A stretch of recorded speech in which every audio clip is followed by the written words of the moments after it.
you missing out on your Indian curries and trying to stay fit? Here's the good news. What if I told you that you can enjoy your favorite Indian foods and still stay healthy? Here's a way that you can balance health and taste. Number one, portion control.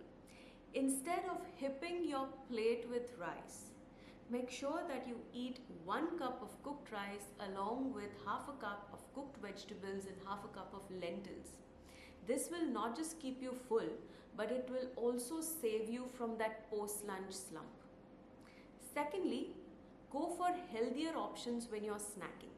So instead of snacking out of a packet, make sure that you snack on dry fruits, nuts, chickies, and even fruit. And lastly, balanced meals. You need to ensure that each meal that you eat is well balanced with grains, fiber, and protein. So here are a few ways that you can enjoy your Indian meals without any guilt. For a tailored or a customized plan, do get in touch with me. You can join my 100 days programs and enjoy to learn eating all your traditional Indian foods without any guilt.